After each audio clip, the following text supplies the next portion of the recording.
mais uma vez, ele mostra que desconhece o que acontece, né? Assim, tem nada de fake news ali. Você pode pegar... eles, na verdade, vieram com uma medida para combater a inflação e totalmente equivocada. Olha, eu vou tirar taxa de importação. Vou tirar a taxa de importação daquilo que o Brasil é exportador. Ou daquilo que o Brasil sempre importou e já não tinha taxa.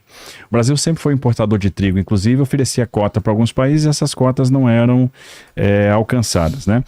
Então, no final das contas, qual é o impacto que essa liberação, essa isenção de taxa de importação vai trazer na inflação de alimentos? Nenhum, e a gente sabe disso, todo mundo sabe disso, o mercado todo sabe disso.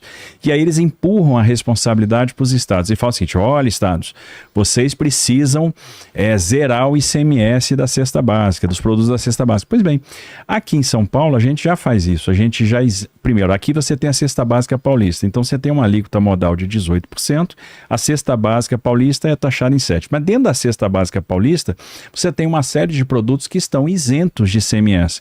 Então vamos lá, vamos pegar, por exemplo, o arroz. O arroz é zero de ICMS em São Paulo. Quando é que a gente assinou o decreto de isenção do ICMS de arroz? Então, só lembrando, existem algumas isenções que estão sendo dadas há algum tempo, só que esses decretos eles têm prazo de validade no tempo. Esses decretos, essas isenções encerraram todas no final do ano. E aí foi decisão nossa prorrogar. Então, arroz, zero de ICMS em São Paulo. Feijão, zero de ICMS em São Paulo. Farinha de mandioca, zero de ICMS em São Paulo. Farinha de trigo, zero de ICMS em São Paulo. Então, não só a farinha de trigo, como os industrializados decorrentes. Então, você pegar massas.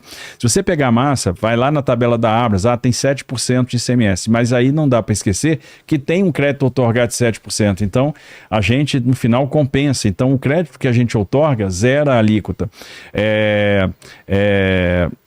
Então, massas é zero, bolacha é zero. Ovo é um caso de imposto negativo em São Paulo, que não só é zero de ICMS, como a gente dá um crédito outorgado para embalagem. Então, a gente zera o tributo e credita ainda para embalagem. Pegar carnes, por exemplo, é zero para o pecuarista, é zero para o produtor. Quando chega no frigorífico, você tem um imposto de 7%, mas você tem um crédito outorgado de 7%. Então, esse crédito outorgado zera a alíquota. E aí vai até o varejo no final, que você tem um regime especial para os supermercados, que é de 4,5%.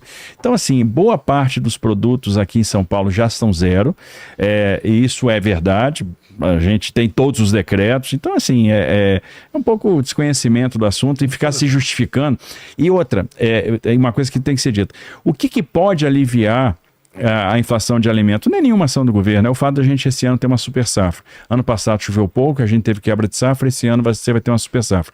E o efeito dessa super safra só não vai ser melhor por dois motivos. Porque o índice de preço do produtor subiu mais de 9%, o produtor está pagando mais caro, e aí é o desmantelo fiscal, é o país gastando muito, né? A inflação disparando, o câmbio disparando, então o efeito câmbio, etc., nos insumos, está fazendo com que o produtor gaste mais, tem um custo mais alto para produzir.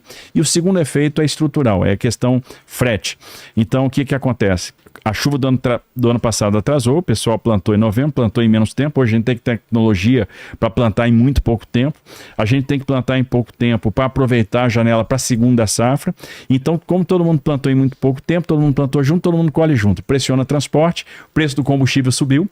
E aí joga o frete para cima e você não tem as estruturas de armazenagem, então pressionou o frete. Frete mais alto, índice de preço produtor mais alto, custo do alimento mais alto. Isso anula um pouco o efeito da super safra que virá. Mas a super safra vai baixar alguma coisa o preço dos alimentos.